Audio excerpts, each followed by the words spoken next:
The following video is designed to show you how to clean and disinfect your fully immersible gastroscopes using the Burtons Cleaning and Disinfection Station. With your waterproof cap firmly attached to the scope, take the 3 adapters and blank off the air-water probe, the water bottle connection and your suction connection. Remove the air-water piston and the aspiration piston from the scope and connect the flushing adapters. Pump the handle until you see the fluid emerging at the end of the patient tube. This is irrigating all of the internal components of your scope, and then leave to soak for half of its allotted time. At the end of half of its allotted time, you'll need to remove the flushing adapters to perform the flushing and the brushing. Pass the cleaning brush directly through the aspiration channel. This cleaning brush is located, as you can see, horizontally and is passing down the light guide tube. You will need to remove the connection that's covering up the suction port so you can see the brush emerging through the connector. Once the brush has emerged, remove any clinical pathology. Repeat the process as many times as required. Refit the connector onto the aspiration port. Pass the cleaning brush down through the biopsy channel. As you can see, the brush is introduced at an angle. The port is located at 6 o'clock. Pass the cleaning brush through the scope until you see the cleaning brush emerging at the end of the patient tube.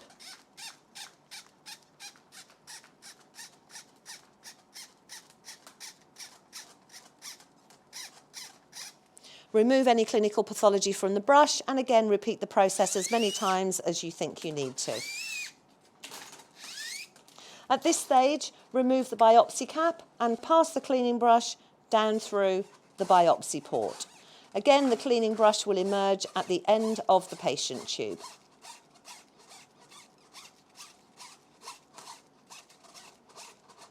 Remove any pathology and again repeat the process as many times as required. Refit the biopsy cap onto the scope and reconnect the flushing adapters.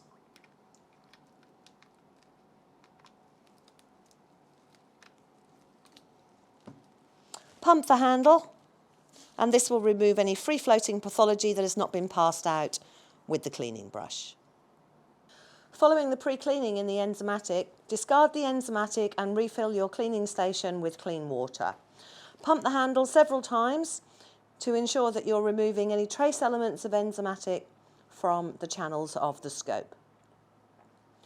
Discard the clean water and refill your cleaning station with pre-prepared disinfectant made up to your manufacturer's dilution rates. Pump the handle several times to ensure that the disinfectant has irrigated all of the channels in the scope and leave to soak for its allotted time. At the end of the disinfection process, drain the cleaning station and refill your bath with distilled, clean or purified water for your final rinse and final flush. Drain the cleaning station of your clean water and with the flushing adapters still connected to the scope, pump the handle to evacuate any fluid remaining in the scope. You'll need to do this several times to evacuate the fluid.